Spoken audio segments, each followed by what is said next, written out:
Good morning, everyone, and welcome to the Voices of Hope podcast. I'm your host, Thomas Scott, the community liaison at Village of Hope Niagara, and I can't believe we're finally here. This podcast has been something we've been talking about for months and months, and all the work to get it ready and be here, I think it's just amazing. I'm excited. I hope you're excited. There's lots of things going to happen on this podcast, and today we're going to be talking about community, change in the community, the challenges people are facing, but also the good things happening around us. There's lots going on, lots to talk about. So this podcast is really just about connection, and that's what we want. Real conversation, real voices. Lots of work is being done at Village Hope and in the community that people don't see. So we want to bring voices to that work, and we want to bring light. At Village Hope, there's lots that go behind the scenes between food drives and everything that maybe customers, clients, just regular people don't see. Even our volunteers may not see all of it. So we're going to put some words to it, and we're going to talk about it all. So it's actually kind of funny. I was on my way to work today, and I was grabbing coffee at Tim Hortons, and I was seeing down in Vineland, and I was seeing the houses being built. Finally, it's been years of planning for them, but it got me thinking. I remember when I was a kid, I'm 26, there used to be a motel there. Apparently, there was a water park many years ago. It was such a small town, and now houses are going up. I heard rumors of a grocery store. It got me thinking, at what point does Vineland lose that small town feeling? I know Camden's still a very small town, but lots of subdivisions going up. And that brought me to thinking. When does it change? You go into a grocery store, you stop, you see everyone, and you know everyone. There's 12 people in a grocery store, you know them all. Nowadays you go in, you don't know anyone. It's changing. And that made me wonder. Is it changing and not like when does it lose the small town feeling? Or better yet, does it have to lose that small town feeling? And I don't know the answer, but I think it's worth talking about. That kind of leads me in today's conversation because I've been thinking about it a lot lately, and I think I have someone standing off the side that I think can bring some light to that. So, without further ado, I'd like to welcome today's guest, our board chair and retired police sergeant, Neal. Thank you for coming. Thanks for having me. And happy birthday to Neal. Today is his birthday. 55, Thomas. Perfect. So I'm glad you're here. I know the chat's glad you're here. And it feels like the perfect conversation to have because I keep coming back to the same question. Since Lincoln is growing so fast, we're seeing more development, more homes, more people moving in. I want to know, do you think it loses that small town feeling at some point? Well, before we get into that, I just want to just talk about this podcast and what it represents. Of course. Like you guys, put this together to bring a voice to a demographic of the population that really is kind of forgotten. When we talk about insecurities in society, we have food insecurity and job insecurity and housing insecurity, but we don't talk about your youth, the youth demographic, and how they're affected by it. It's more of a global conversation, and it really does focus on an older generation, family, that type of thing. But what about the single youth out there who are impacted by these insecurities? Like, as a country, we in the last decade, we've lost 400,000 jobs. There's $1 trillion that is left our economy. That's businesses, not investing in the companies in Canada anymore, and that's affecting entry level jobs for your generation. So that's when you talk youth unemployment, and we're approaching 20%. We're in the high teens for youth unemployment. This is the kind of thing that is not talked about at the government level, and that's why this type of conversation is important. So we can talk about communities, and you mentioned, bringing large scale development into an area for housing, uh, but housing prices have doubled in the last decade. And the average house in the Niagara region is running between $700,000 and $900,000. You know, that demographic, your demographic that are working at entry level jobs or not getting entry level jobs, where are they? How do they fit in? And do they have a voice?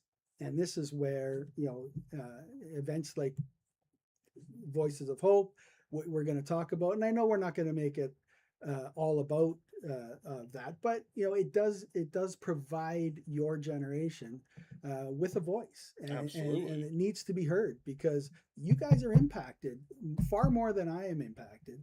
I'm 55, and I've had my career, and I'm retired, but you guys are just starting out, and you're the one that's going to be driving Canada, and I'm just worried that we're going to be 30 years trying to fix the mistakes of the last 10.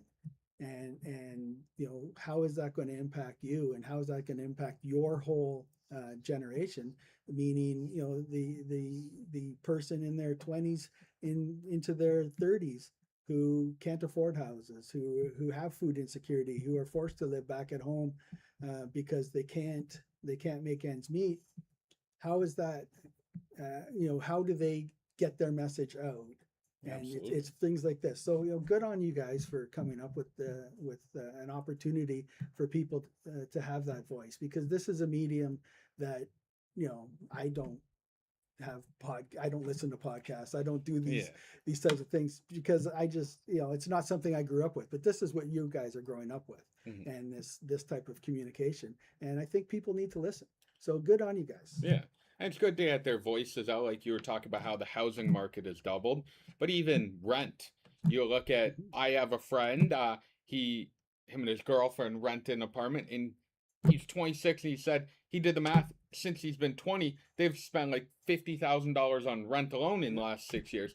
So how is it? Is it ever going to be possible for them to afford to save up and buy a house when their rent is 1,800 a month for a one bedroom tiny apartment? They don't even have a washer and dryer. exactly. No, and We've exactly, lost it. and our standard of living has dropped in the last decade as well.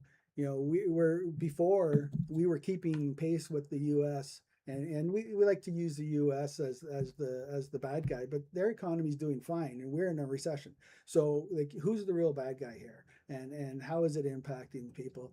You know, 10, 15 years ago, we were keeping pace with the US as far as standard of living, meaning what our buying power is for our income. And our income in Canada has stayed flat or fallen, where theirs has gone. And now our median income is 55,000 and theirs is 85,000. So these are the problems that I think you guys are facing, and you have to face it head on. And you're not getting that support. And when you talk about food banks, where Village of Hope, you know we do a lot for food banks with our food bank, but 2.5 million Canadians are using food banks on the regular. That's a scary stat. And how many of those are youth?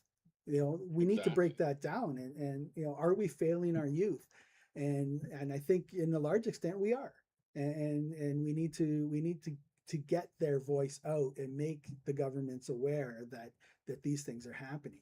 And so when we talk about growth, and we talk about housing and small town feel, we need, most of that is just paying attention. And Absolutely. we need to listen. And that's where, like I said, this type of thing is good. I think we need to have some hard conversations. Exactly. And that's, times are changing. My generation and even the kids today, they're so technology based. So doing a podcast, I think I'm gonna stay away from doing TikTok dances. So Yeah, please don't. sorry guys. But yeah, podcast is great just to get voices out there, voices of hope. And that's what Village Hope always wants to do with our social media. We're getting a big following. We're at all these public events, doing food drives. But people my age, they're not looking at Facebook anymore. Instagram, yes, but there's got to be something they can do it. So maybe they're driving to work and even they hear this podcast and it brings light and they're like, you know what, I really connect with that, or just try and get our word out there and try and have some fun while doing it. Yeah, But absolutely. there are definitely many issues and challenges going on with all generations. Housing market going up, but skyscrapers going up or more houses being built. But I see many houses being built, but I don't see more job opportunities coming either. Exactly. Grocery stores, great, but that's minimum wage. Is a minimum wage couple going to be able to afford these $800,000 houses going up? No, and And that's the conversation that needs to happen at all levels, and it needs to go right up. And people need to be aware that yeah, affordability is real, and affordability challenges are real, and it affects more people than you think. You know, you mentioned Lincoln and Beamsville and how things have changed, and there's been a lot of growth in Beamsville, and I have to say in Lincoln in general, I have to say that I think the growth has been fairly responsible. Where other communities where it was growth for the sake of growth, and with growth comes more taxes. So government, especially municipal governments, really like to push that growth because it means more money coming in. But you do tend to lose that small town feel, mhm, that connection. And I spent the bulk of my policing career working out in Lincoln and in the western end of the Niagara region. And a lot of people said, why is it a good idea to work in the community that you live as a police officer? And I felt it was very important for me, because I was connected to that community with my kids, with coaching my kids, and my kids are in school there. My wife's a teacher there, so I was very connected. But I felt very connected to that community um, through my career as well. And yes, I had a job to do, and sometimes you see the darker side of things, but for the vast majority of the people of Lincoln, very supportive, very connected. They wanted that community connection. They wanted that absolutely. community feel, and I feel it still does have that. Beamsville, Lincoln, Smithville, very much has that small town connection. And even though they're not small towns anymore, Mhm, like they used to be, there's still that basic connection. You can still take your kids out to a park and see people that you know and from your community. We haven't lost that yet, but we do need to have responsible growth, and a lot of that comes down to not just housing and building condos and putting up large buildings. It's building community areas where people can congregate. Parks and sports and that type of thing where families can get together. mhm. But we have to have that draw, and what's the draw for the area? We need the people. We want people to have jobs and be able to work in the community that they live, Exactly. and that's why I felt that was important when I raised my family here and I did my work. Policing is a tough profession, and I said you deal with the 3% of the population for the most part, but 97% of the population is very supportive and very connected, and I felt that connection in Lincoln. Absolutely. And that's the most important part. And that's why it's such a the close knit community feeling's great because everyone's so friendly and that I know Beamsville, they're building a lot of homes out, but it's such a welcoming feeling. Yes. That arena, beautiful. The park there, really nice skate park. That I can't beat it. That feels like a great community. And Lincoln, they're doing many things great. We have a great town, but you got to wonder at some point, does is it losing that small town feeling, or does it have to? That's what worries. I, I I don't think it's losing it. I think there's been very responsible growth in our part of the Niagara region. I really do. I think Lincoln and Smithville are growing, but they're doing it the right way, in my opinion. Um, can you lose it? Absolutely. and you'll lose it quick, and you'll never get it back. That small town connection, that small town feel, that even though it's not small, it does have that welcoming, comfortable feeling when you're there. But yeah, you can lose it quick, and I think we need to maintain responsible growth and keep that in the back of our mind, that growth for the sake of growth for the sake of tax base is a dangerous way to develop an area. Yeah, exactly. And I really like what your points you're making. It makes a lot of sense. And that's it. I looked at back when I was a kid, you'd walk down the street. It's like a ghost town at like 4 o'clock. Now there's traffic and there's a lot more people. But I also find that still it's such a fun community. Yes. I know Camden, there's a store up in Camden, might be the only like corner store there.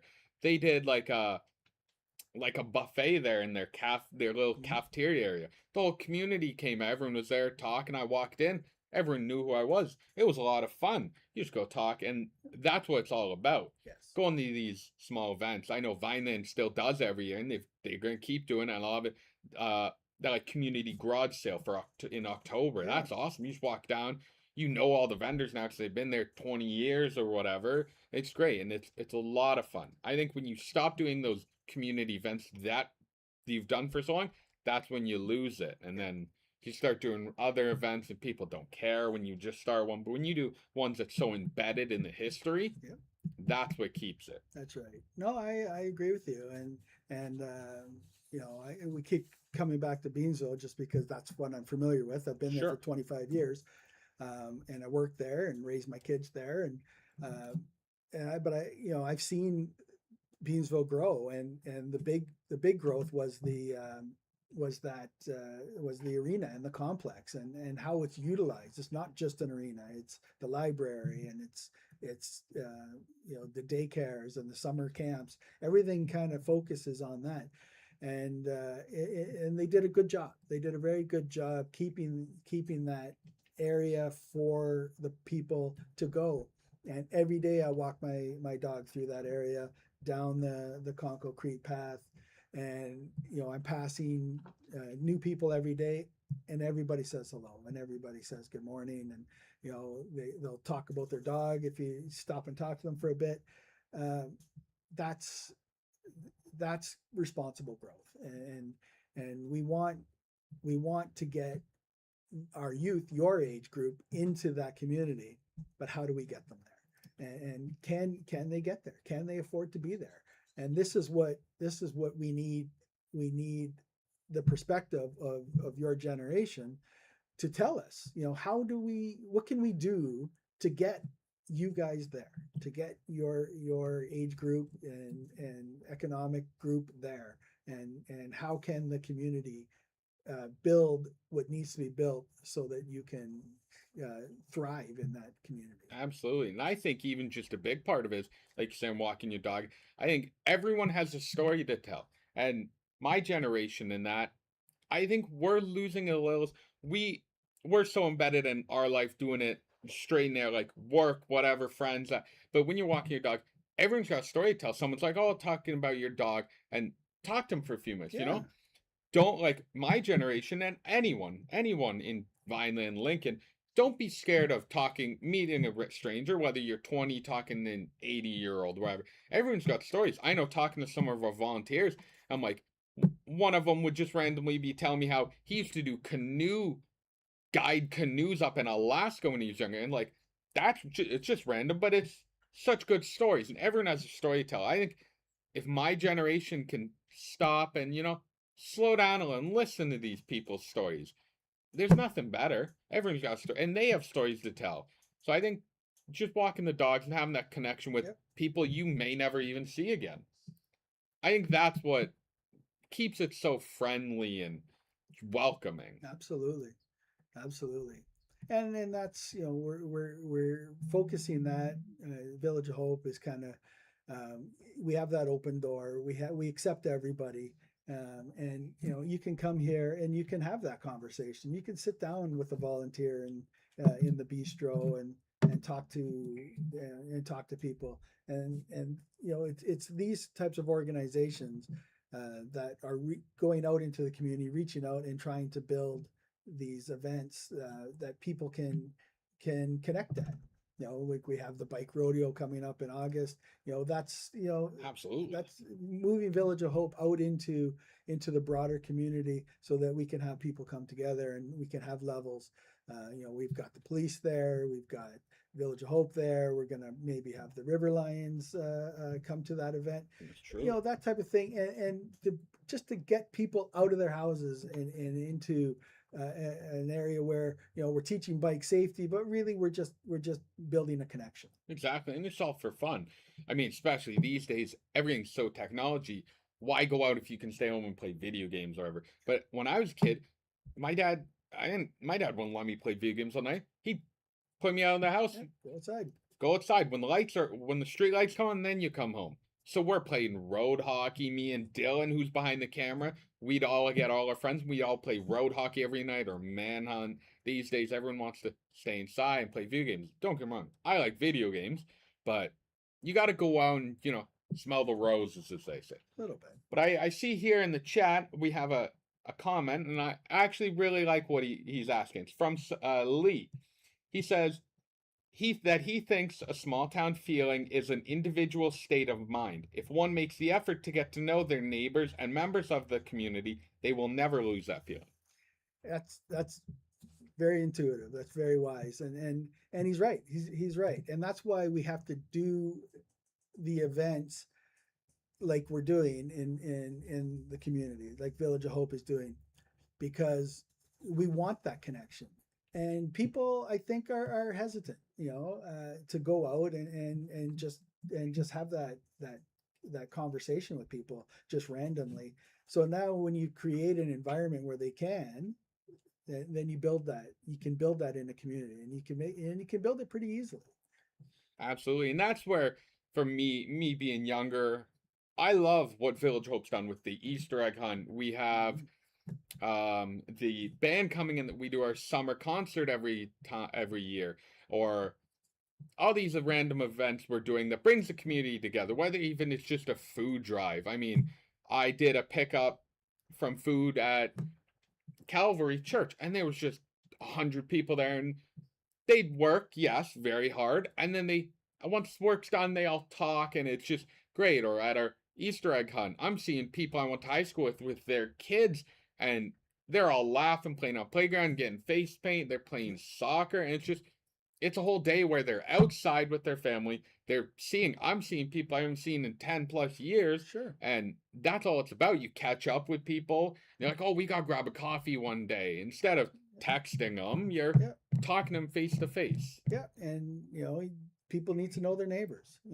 I know all my neighbors because I've been at that same place for 25 years and I know them all.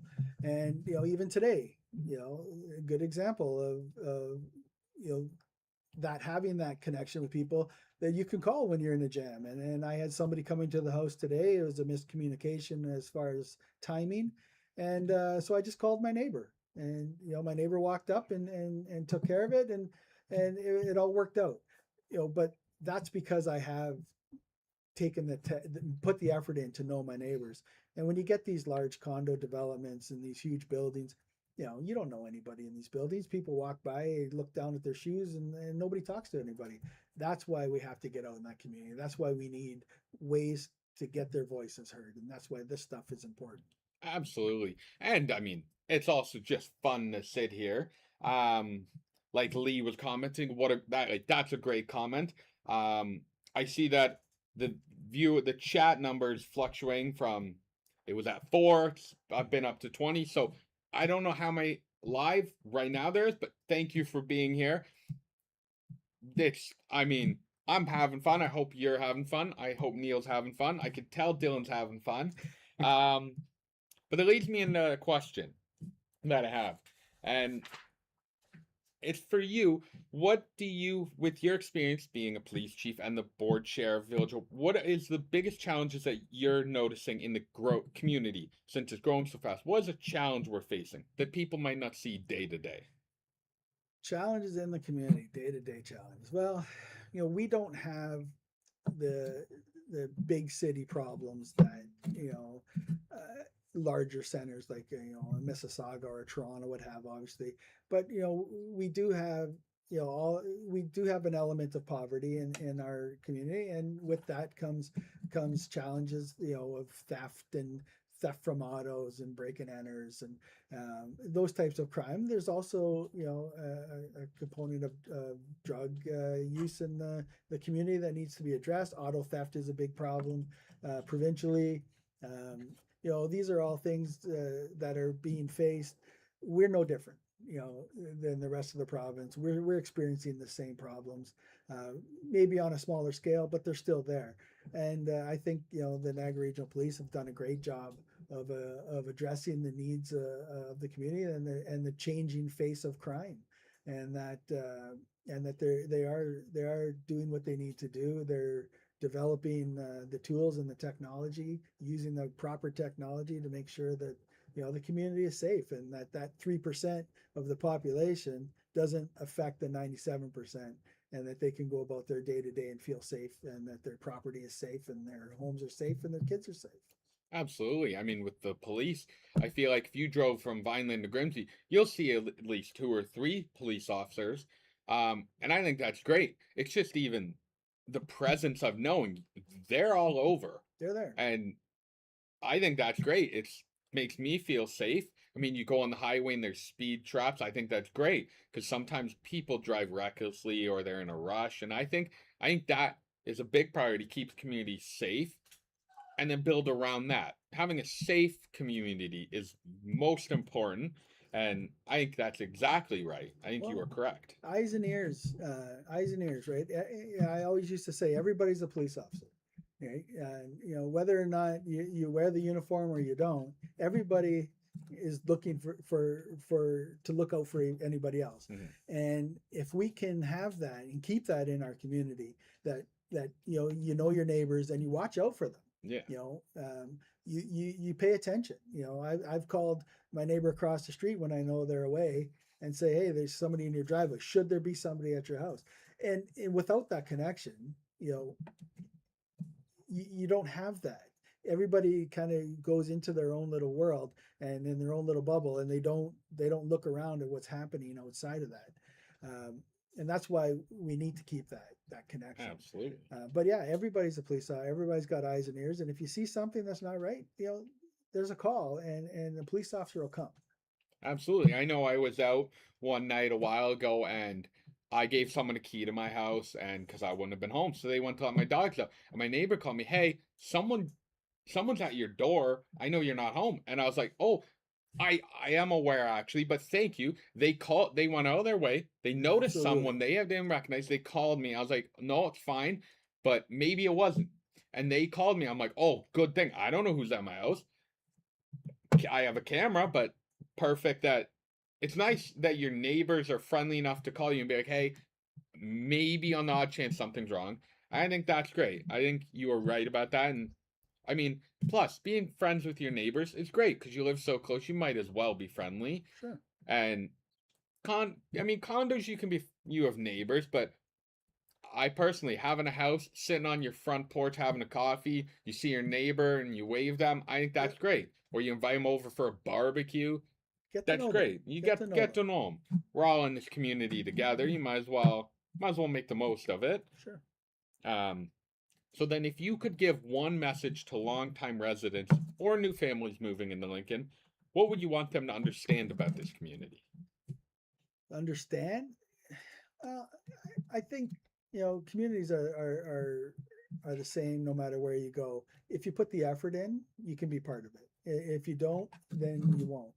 And I think the message to people moving in and people that are long term residents, make that effort. Make that effort to reach out, go to a community event, come to a place like Village of Hope and meet your neighbors. And when we have the classroom setting here at Village of Hope, and we have community events, come to them and meet them, especially if you're new. Come out and meet people. But the people that are here, the longtime residents, they need to be open to meeting these new people and come to them as well. Just because you've been here for a long time doesn't mean you can't come to an event. Absolutely. and be part of it and meet new people. So I think that's probably the message: is don't be afraid to get out of your bubble and see people. Absolutely. And I notice it in big towns it still happens, but in small towns like Vineland, for example, I bet if I walked into Tim Hortons right now, I'd see every table being full of friends that just met there for a coffee. And I think that's great because even as a kid, you walk in, there's always people there talking. And I think Wednesdays, a Bible study group goes there of all retirees, and they go there at lunchtime for a coffee and a sandwich, and they all just go read verses from the Bible, and they all talk. They go for like 2 hours. I think that's great. I think having a group like that or like a community like that, that's what every community wants. Now, what kind of events are we having here in the classroom that coming up?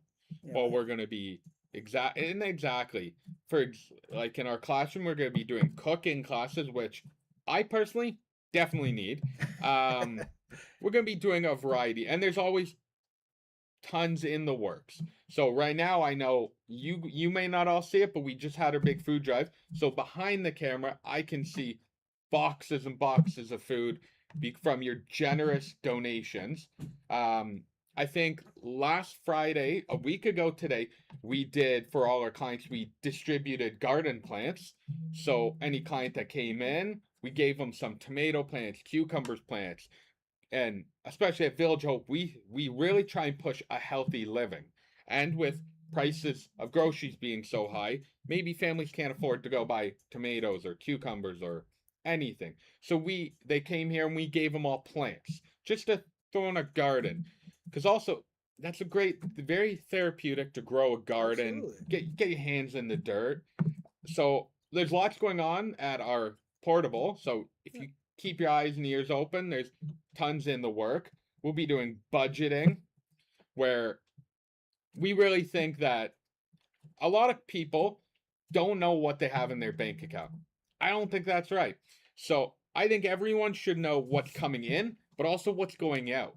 So a big program we'll be doing in our portable for clients and people, just everyone, will be helping people get their finances in order. So we'll have a strong team here working with you all, and that's a big one because like I said, a lot of people don't know what's coming in and out of their account. I don't think that's what you should know every sure. penny, everywhere your money goes. But nobody teaches that, right? And I know high school now. I think they're starting with some financial classes, but this should be part of every curriculum, right from elementary school. Just understanding money, how it works, how to budget properly, needs versus wants. These types of things need to be taught to our younger generation coming up, because financial management is going to be a key to affordability, and it's going to play a big role going forward in the next 30, 40 years.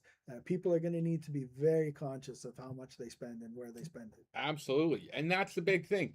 People don't realize if I on my way home, if I stopped, I'm gonna grab a pop, a $2 pop from the store. Well, if I do that every day, that's $14 a week. It Exactly. adds up. And every day you spend $1, it adds up, and I think that's it. I do it sometimes too. I'll go home, I'll grab a monster. I love monsters, but can you afford it every day? Maybe, but you shouldn't. Yeah, Save every penny you can, and then you don't. It can help you. You may be struggling, but if you start saving, you realize I'm going to McDonald's for dinner. I spent $40 for me and my kids. Well, if you cooked at home, it might have only been $10 or whatever. absolutely, absolutely. Well, and you brought up the food drive, and I have to comment on the food drive. Like, did an amazing job, and the community really, really stepped up. I cannot believe the response that Village of Hope got for the food drive, and going forward, this contribution stays in our community. It stays here in Lincoln and Jordan and Camden and Vineland. Our food bank clients are taken care of by our own community, and that to me is amazing. We're not storing food, we're giving it out, and because people need it, and what we've got here, shows the community connection to helping everybody, and everybody, if you have a little bit extra and you can share, awesome, because that's what we need, and that's what people in the community need. And all this food that we collected stays in our community. It goes out our door just as fast as it comes in, because that's what we need to do. We need to help, and people come in and they need the help. Absolutely. And with food banks, there's all there everyone's always like, oh, like there used to be such a worry, like people their pride, and they don't like going and being asking other people, I need help. So coming us for them takes a lot of courage. I know Absolutely. Wednesday I went to a River Lions game. I was very generous enough. They donated some tickets, so I ended up catching the game. I went with one of our clients. Nicest guy you'll ever meet. It's not, and we just went, we hung out, watched a amazing game. I mean, I'm a big fan of the River Lions, and it was great. And No judgments here. It's a exactly. completely judgment-free environment.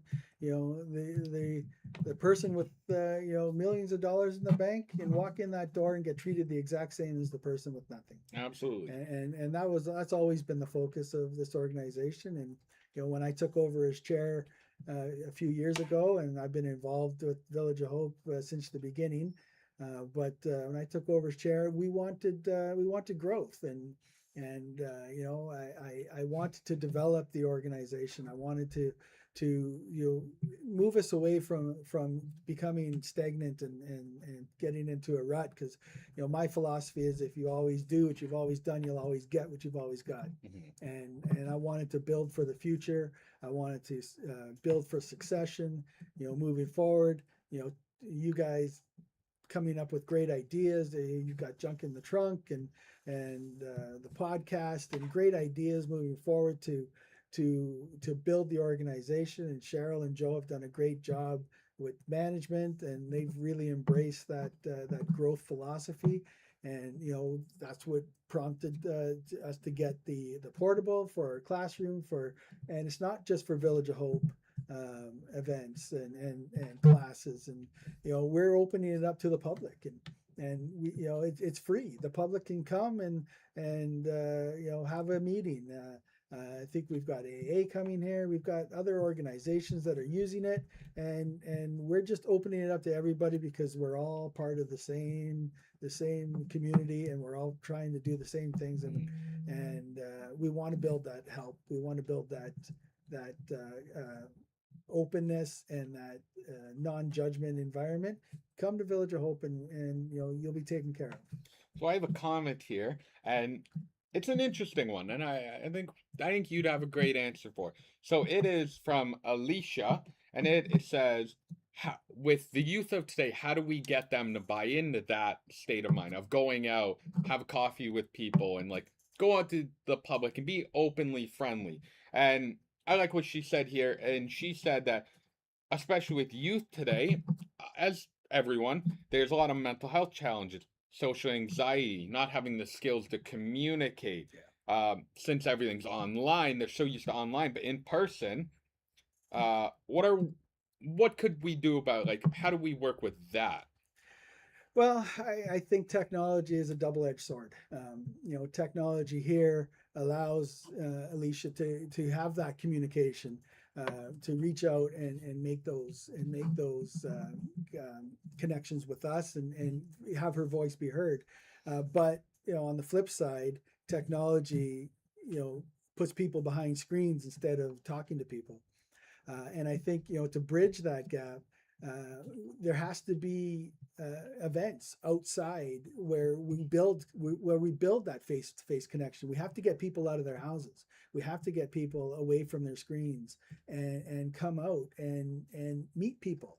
And the way to do it is, when you have an event like the bike rodeo, you're going to have like-minded people at these events. Absolutely. So if you're going to have families with young kids, because that's the demographic that we're aiming for with the bike rodeo. So come out if you have a family and young kids, or come out and just meet people that are out there. But that is the challenge, for people to overcome that social anxiety, and to get out. and there's no easy fix, and there's no magic pill to make people sociable. But if you go to events, you're going to find like-minded people, and those types of events, you'll be able to build that communication Absolutely. instead of just some raw conversation random on the street where people might be uncomfortable doing that. But if you walk in to an event that's in the community, there's people there that you're going to know, and they're going to feel connected to Absolutely. you. Well, and that's just the big thing. I mean, I remember being a 16-year-old. I wanted to go to school, go hang out with my friends, and then go home. I didn't want to go to Tim Hortons and have coffee with someone. But Sure. now I love it. I mean, at Village Hope, we have our bistro, and some people come in just to sit down and hang out. I know our volunteers, when they take a break, they all sit down there and they're all laughing, they're having fun, and then customers will come sit down with them. We have our regulars, and that's great. I love our bistro because you walk by and it's always most times it's always full of people and they're talking, they're having fun. Sure. Just, oh, how's your day? How's your family? They're having fun, and I think definitely bringing youth to that, they can see that more. Bringing them in a meaningful way, because as I also see that Lee commented again, and he made another great point about going out to these events is he's talking about how if he likes coffee, he goes grabs a $2 coffee, not a problem. But you do that every day, a month. Can you afford $60 a month on coffee? Yeah, it's And that gets big hard. ticket. You make coffee at home; it's still expensive. Um, and that's it. A lot of people, but not even just coffee. You go to movies. You haven't gone in a while. Treat your family. You go movies. $10 a ticket. Okay, for you, $40 already. $20 for a bag of popcorn, $5 for a drink. You're at $70. We'll say Oh for yes. you and your four family. Who can afford $70? Um, you go to a hockey game, Oh, same thing. A forget. pop $9. Oh yeah, I'll get my 8-year-old kid a sliced pizza, $12. Well, the $12 is $2 at a place, so just gets hard. I think we have that sense of community, but the prices are going up for everything, and I don't know. I don't know. What do you think we could do, like, to change that? It's you need low cost events. You need free events, and like I said, the bike rodeo. We keep coming back to that because it's coming up, but it's Absolutely. a free event, and there people can come to that and walk away. The first 50 kids get a bike helmet for free, donated, That's amazing. and everybody who completes the course gets a bell for their bike. That type of event. We need more of that, and we need more Absolutely. organizations to have outreach events where people can have that connection for free. Absolutely. Because I've take issue, and I'm sure I'll catch a lot of flack about complaining about the Toronto Maple Leafs. I'm not a Leafs fan. I'm going to go on record right now and say it, and not because of the team, the players, but because they've made it impossible for a family to go see a Leafs game, Absolutely. and the people that support them are the families, the working people. They're the ones that support the Toronto Maple Leafs the most, and wear their equipment, wear their merchandise, and have always supported the Leafs. Yet they will never be able to afford to go to a game. Absolutely. Where Leafs fans have to go to Buffalo to see the Leafs play. That's just wrong in my opinion. And I get it. They have a business to run, but don't forget don't forget who supports you, and that's places like Village of Hope. We don't forget, and Absolutely. everybody's welcome here. Everybody can come here. You can't go to a Leafs game. Well, exactly. And like these days, everyone is going through something. Life's not easy, and we all know life's hard. You got bills, work. It's tiring. Days are long. Days are long.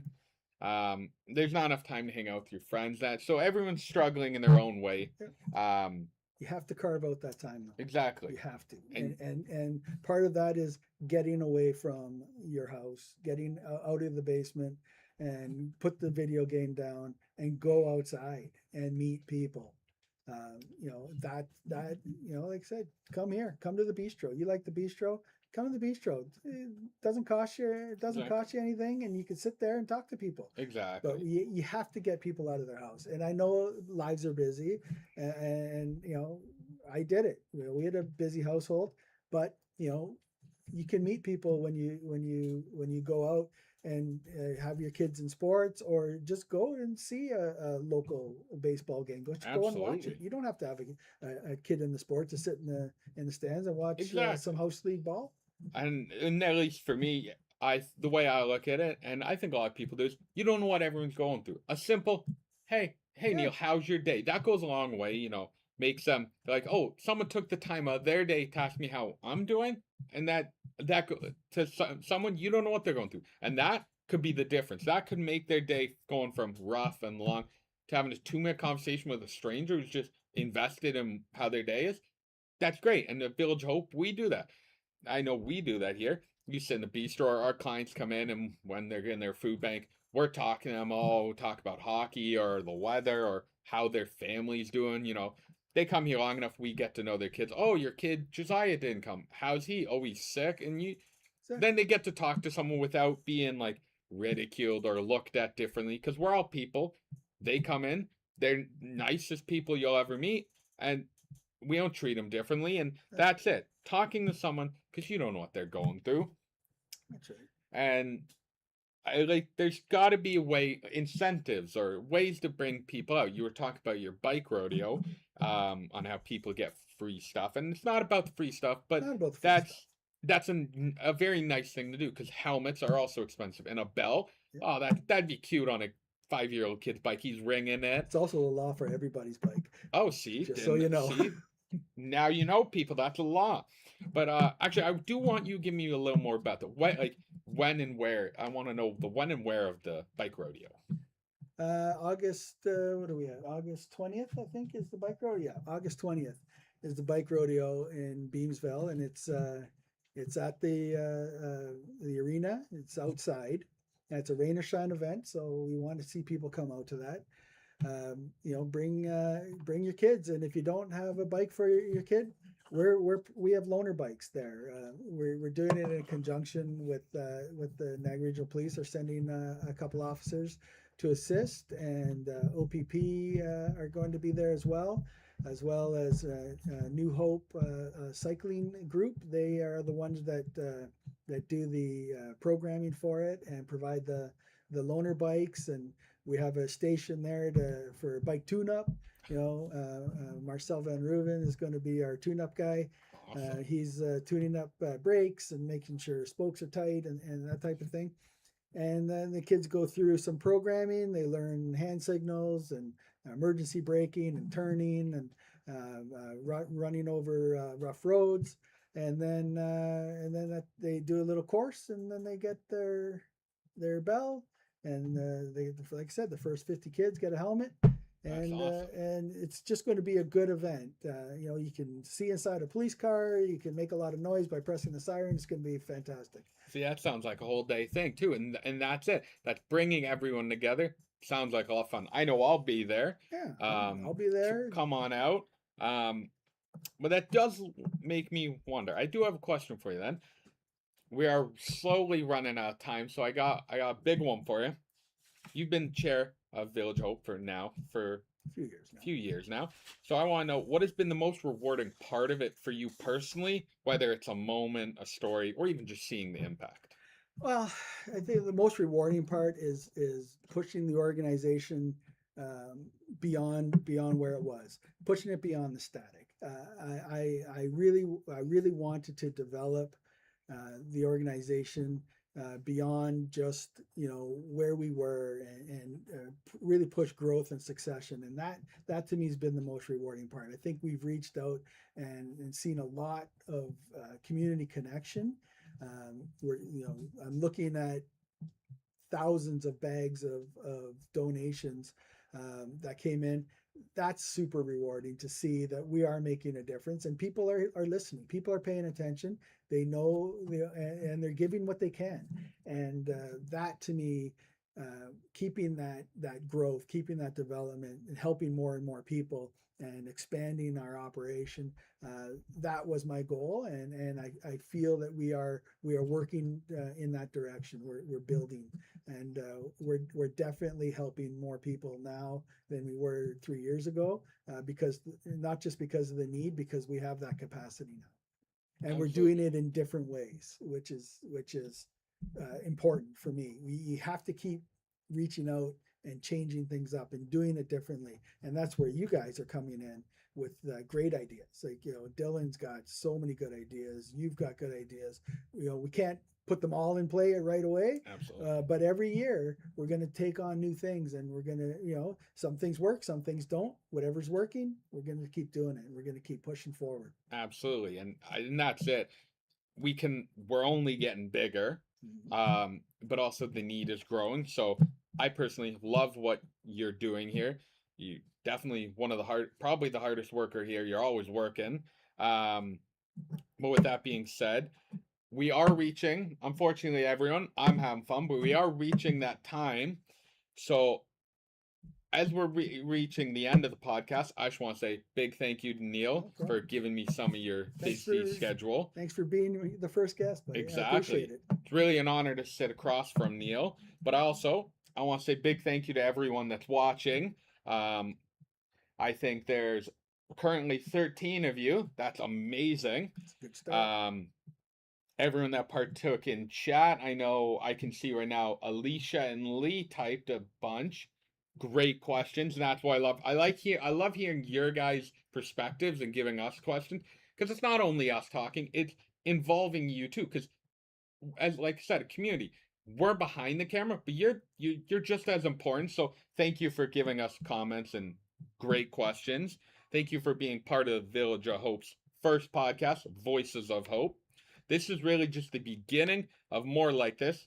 There's more real stories to come, real people in real community. And again, thank you, Neal, for coming out. Thanks for having me. And I think Dylan is right. Dylan just gave me he's texted me something, and he's right. You guys are the voices of hope. I like that. I like the way he said that. That's awesome. It really does take a village. I think that's great. A great way to end it. It does take a village. Thank you, everyone, for coming out.